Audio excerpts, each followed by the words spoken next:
गुरुदर्शी महारानी की जय। सद्गुरु भगवान की जय। श्री वृंदावन बिहारी लाल की जय। श्री बांके बिहारी लाल की जय।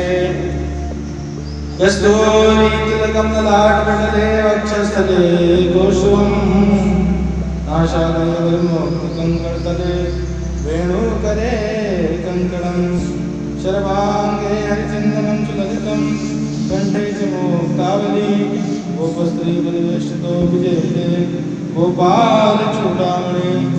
कृष्णाय वासुदेवाय हरे परमात्मने प्रणतः क्लेशनाशाय गोविन्दाय नमो नमः।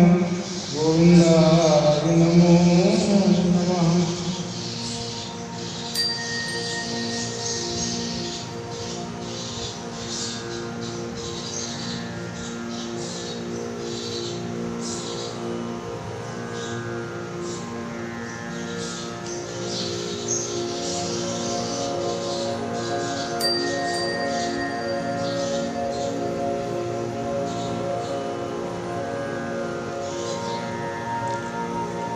बोले एकादशी महारानी की जय। आषाढ़ मास कृष्ण पक्ष की योगिनी एकादशी का महात्म्य। युधिष्ठिर ने पूछा कि वासुदेव, आषाढ़ के कृष्ण पक्ष में जो एकादशी व्रत है उसका क्या नाम है, कृपया करके वर्णन कीजिए। भगवान श्री कृष्ण बोले, हे नृपश्रेष्ठ, आषाढ़ के कृष्ण पक्ष की एकादशी का नाम योगिनी है। यह बड़े बड़े पातकों का नाश करने वाली है। संसार सागर में डूबे हुए प्राणियों के लिए यह सनातन नौका के समान है। तीनों लोकों में यह सारभूत व्रत है। अलकापुरी में राजाधिराज कुबेर रहते हैं। वे सदा भगवान शिव के भक्ति में तत्पर रहने वाले हैं। उनके हेममाली नाम वाला एक यक्ष था जो उनका सेवक था, जो पूजा के लिए उनके लिए फूल लाया करता था। हेममाली की पत्नी बड़ी सुंदर थी, उसका नाम विशालाक्षी था।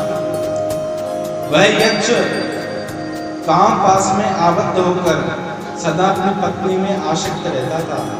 एक दिन की बात है, हेममाली मानसरोवर से फूल लाकर अपने घर में ही ठहर गया और पत्नी के प्रेम का रसास्वादन, पत्नी के प्रेम का रसास्वादन करने लगा। अतः कुबेर के भवन में न जा सका। इधर कुबेर मंदिर में बैठकर शिव का पूजन कर रहे थे। उन्होंने दोपहर तक फूल आने की प्रतीक्षा की। जो पूजा का समय व्यतीत हो गया, पूजा का समय निकल गया, तो यक्षराज ने कुपित होकर सेवकों से पूछा, हे यक्षों, दुरात्मा हेममाली आज क्यों नहीं आ रहा है? इस बात का तो पता लगाओ। यक्षों ने कहा, राजन, वह तो पत्नी की कामनाओं में आसक्त हो अपनी इच्छा के अनुसार घर में ही रमण कर रहा है। उनकी बात सुनकर कुबेर जी क्रोध में भर गए और तुरंत ही हेममाली को बुलवाया। देर हुई जानकर हेममाली के नेत्र भय से व्याकुल हो गए, कांपने लगा। वह आकर कुबेर के सामने खड़ा हुआ। उसे देखकर कुबेर की आंखें क्रोध से लाल हो गई। वे बोले, ओ पापी, ओ दुष्ट, ओ दुराचारी, तूने भगवान की अवहेलना की है, भगवान की अवहेलना की है। अतः क्रोध से युक्त और अपनी उस प्रियतमा से व्यक्त होकर इस संसार से भ्रष्ट होकर अन्यत्र चला जा। कुबेर के ऐसा कहने पर वह उस स्थान से नीचे गिर गया। उस समय उसके हृदय में महान दुख हो रहा था। कोढ़ों से सारा शरीर पीड़ित था, परंतु शिव पूजा के प्रभाव से उसकी स्मरण शक्ति लुप्त नहीं होती थी। बादल से तबाह होने पर भी वह अपने पूर्व कर्म को याद रखता था। तदनंतर इधर उधर घूमता हुआ और पर्वतों में श्रेष्ठ मेरुगिरी के शिखर पर गया। वहां उसे तपस्या के पुंज मुनिवर मार्कंडेय जी का दर्शन हुआ। पाप कर्मा यक्ष ने दूर से ही मुनि के चरणों में प्रणाम किया। मार्कंडेय ने मुनिवर मार्कंडेय ने उसे भय से कांपते देखकर परोपकार की इच्छा से निकट बुलाकर कहा, पास बुलाकर कहा, तुझे कोढ़ के रोग ने कैसे दबा लिया है? तू क्यों इतना अधिक निंदनीय जान पड़ता है? यक्ष बोला, मुनि, मैं कुबेर का अनुचर हूँ। मेरा नाम हेममाली है। मैं प्रतिदिन मानसरोवर क्षेत्र लेकर आता हूँ और शिव पूजा के समय कुबेर को दिया करता था।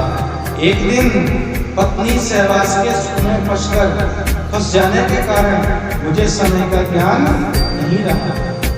अतः राजाधिराज कुबेर ने कुपित होकर मुझे श्राप दे दिया, जिससे मैं कोढ़ से आक्रांत होकर अपनी प्रियतमा से बिछुड़ गया हूँ। हे मुनिश्रेष्ठ, इस समय किसी शुभ कर्म के प्रभाव से मैं आपके निकट आ पहुंचा हूँ। मैंने कोई शुभ कर्म किया है जिसके प्रभाव से मैं आपके पास तक पहुंचा हूँ। संतों का चित्त स्वभावतः परोपकार में लगा रहता है। संत हमेशा परोपकारी होते हैं। यह जानकर मुझ अपराधी को कर्तव्य का उपदेश दीजिए। मार्कंडेय जी ने कहा, तुमने यहाँ सच्ची बात कही है, असत्य भाषण नहीं किया है, इसलिए मैं तुम्हें कल्याणप्रद व्रत का उपदेश करता हूँ। तुम आषाढ़ के कृष्ण पक्ष में योगिनी एकादशी का व्रत करो। इस व्रत के पुण्य से तुम्हारी कोढ़ निश्चित ही दूर हो जाएगी। भगवान श्री कृष्ण कहते हैं, किसी के यह वचन सुनकर हेममाली दंड की भांति मुनि के चरणों में गिर गया। मुनि ने उसे उठाया, उससे उसको बड़ा हर्ष हुआ। मार्कंडेय जी के उपदेश से उसने योगिनी एकादशी का व्रत किया, जिसके करने से उसके शरीर की कोढ़, जो कोढ़ पीड़ा थी, वो दूर हो गई। मुनि के कथानुसार, मुनि के कहने के अनुसार उस उत्तम व्रत का अनुष्ठान करने पर वह पूर्ण सुखी हो गया। श्रेष्ठ, ये योगिनी का व्रत ऐसा ही है। बताया गया है, जो 88,000 ब्राह्मणों को भोजन कराता है, उसके समान ही फल उस मनुष्य को भी मिल जाता है जो एक योगिनी एकादशी का व्रत करता है।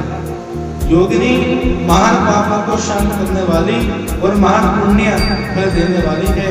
इसके पढ़ने और सुनने से मनुष्य सब पापों से मुक्त हो जाता है और अंत में वैकुंठ धाम को चला जाता है। बोले एकादशी महारानी की, सद्गुरु भगवान की। श्रीमन्नारायण नारायण नारायण, श्रीमन्नारायण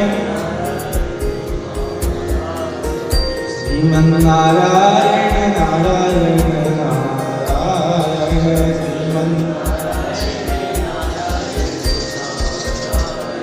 श्रीमन्नारायण नारायण नारायण,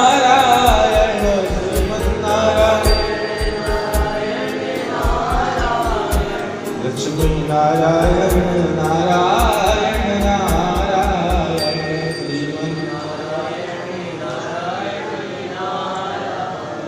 श्री कृष्ण गोविंद वासुदेवा, श्री कृष्ण गोविंद हरे मुरारी, हे राधे नारायण वासुदेवा, श्री कृष्ण गोविंद हरे मुरारी, हे नाथ नारायण वासुदेवा, श्री कृष्ण गोविंद हरे मुरारी, हे नाथ नारायण वासुदेवा, हे नाथ नारायण वासुदेवा, हे नाथ नारायण वासुदेवा, शरणागत है हम तो तुम्हारी, हे नाथ नारायण वासुदेवा।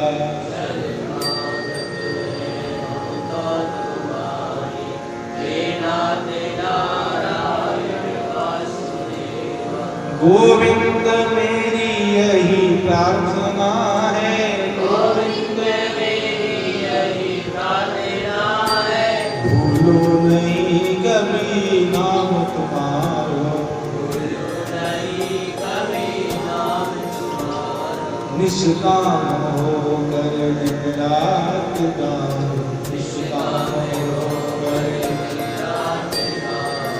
गोविंद दामोदर माधवेति, गोविंद दामोदर माधवेति, गोविंद दामोदर माधवेति, गोविंद दामोदर माधवेति, गोविंद दामोदर माधवेति, गोविंद दामोदर माधवेति, गोविंद दामोदर माधवेति।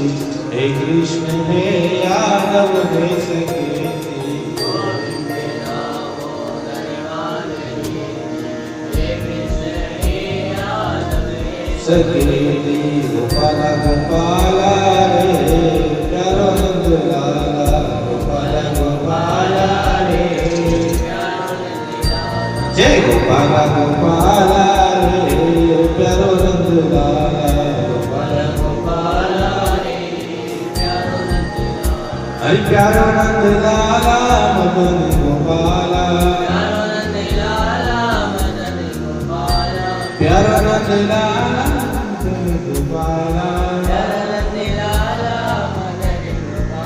जय गोपाल गोपाल रे प्यारो नंद लाला, गोपाल गोपाल रे लाला, गोपाल गोपाल रे प्यारो नंद लाला, गोपाल गोपाल रे।